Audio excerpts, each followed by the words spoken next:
Caste system ہے. دوبارہ سے نام دیکھ لیتے ہیں, تھوڑے سے پروننسیشن میں مسٹیک ہوئی کہ برہمن کھشتری, جسے اردو میں ہم کھشتری کہتے ہیں. ہم نے پڑھا بھی ہوگا اسلامیات میں 4 تھے, ایک کھشتری, برہمن اور یہ ہے ویشیاس جسے ویش کہتے ہیں. ٹھیک ہے, اور یہ ہے شودراس جسے شودر کہتے ہیں. ٹھیک ہے, شودر. اب there are 4 main castes, تو ٹوٹل 4 کاسٹ تھی. the highest caste is the برہمن. یہ کون تھے بیٹا؟ یہ تھے, سب سے اونچی ذات تھی یہ ان کی. یہ لوگ پجاری تھے, تعلیم یافتہ تھے. ٹھیک ہے, مطلب پنڈت وغیرہ تھے اور اسکالرس تھے, فلاسفرس تھے. تو یہ پڑھا لکھا جو کہہ سکتے ہیں طبقہ تھا. دا سیکنڈ ہائیسٹ کاسٹ ان دا کھشتریز. یہ کون تھے؟ یہ ویریئرس تھے, لیڈرس تھے اینڈ رولرس تھے. ٹھیک ہو گیا. اور جو دا تھرڈ آر دا ویشیاس,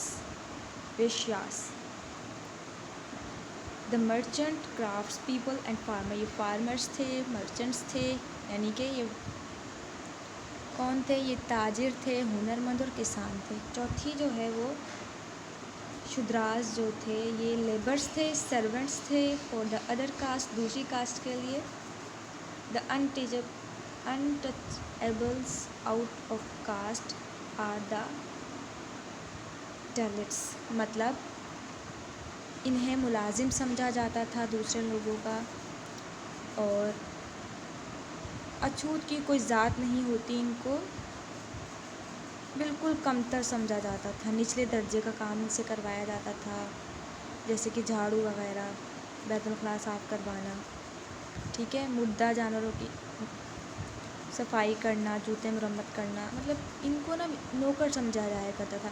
ان سے نہ آپس میں شادی کرتے تھے, نہ ملتے تھے. تو یہ ذات پات کا نظام اس طرح سے یہاں پہ شروع ہوا تھا. These people have no caste at all and are seen as out of caste. They perform the most lowly jobs such as cleaning toilets, sweeping roads, handling dead animal and mending shoes. یہ میں بتا چکی ہوں. Different cost were not allowed to meet. ان سے ملنا allowed نہیں تھا, work نہیں کیا کرتے تھے ایک ساتھ, میری نہیں کیا کرتے تھے. ٹھیک ہے, اس طرح سے پھر کاسٹ سسٹم کا آغاز ہوا. یہاں پہ ایکٹیویٹی دی ہوئی ہے, آپ نے کلاس میں بچوں سے کروانی ہے, کردار نگاری کرانی. مطلب بچوں کو سکھانا ہے کہ ہر ذات کے لوگ زندگی میں ہوتے ہیں. ٹھیک ہے, ہر کاسٹ کے لوگ ہوں گے آپ کے پاس, تو آپ نے کام کی عکاسی کرنی ہے. کیا کرنا ہے آپ نے؟ ٹھیک ہے, کام کی. اور کوئی 1-2 برہمن بن جائیں. ٹھیک ہے, اور کچھ کھشتری بن جائیں, کشتریہ, کچھ ویش بن جائیں, کچھ شودر. ٹھیک ہے, اور ڈرامے کے بعد اس نظام کے بارے میں اظہار خیال کرے کہ کیا یہ ٹھیک ہے, منصفانہ نظام تھا, کیا یہ آج بھی سندھ میں موجود ہے. اور پھر بچوں کو, اب جو بات میں بتا رہی وہ ایکٹیویٹی میں نہیں ہے, لیکن آپ نے بچوں کو یہ سمجھانا ہے کہ یہ بالکل بھی ٹھیک نہیں تھا. اس طرح سے کاسٹ سسٹم ٹھیک یہ میری نظر میں نہیں ہے, کیونکہ ہر جو ذہین ہے تو وہ ذہین ہے, اس سے آپ زبردستی کوئی کام نہیں کروا سکتے ہو ٹوائلٹس کا. اور مسلمان تو سب بھائی بھائی ہیں, تو سب سے چھوٹا, سب سے بڑا, اونچا نیچا, تو مسلمانوں میں ایسا کوئی سسٹم نہیں ہے. ہمارے پیارے نبی صلی اللہ علیہ وسلم نے آخری خطبے میں فرمایا تھا کہ تم میں سے بہتر اللہ تعالیٰ کے سب سے زیادہ نزدیک وہ ہے جو متقی اور پرہیزگار ہو. نہ کوئی عربی, نہ کسی عربی کو عجمی پر فوقیت حاصل ہے, نہ عربی کو عجمی پر, نہ گورے کو کالے پر. ٹھیک ہو گیا, تو کوئی بھی کسی سے کم نہیں ہوتا. تو یہ بات ٹھیک نہیں ہے. دا مسلمز ان سندھ. سندھ میں مسلمانوں کی آمد. In 712 AD, Sindh came under the control of the Muslim army of Muhammad bin Qasim. Why did this happen? یہ کیوں ہوا? One day, a ship carrying Arabs, traders and their families, their goods and expensive gifts from the ruler of Sri Lanka for Hajjaj bin Yusuf, the governor of Iraq, were attacked and held by pirates near the port of Tibal.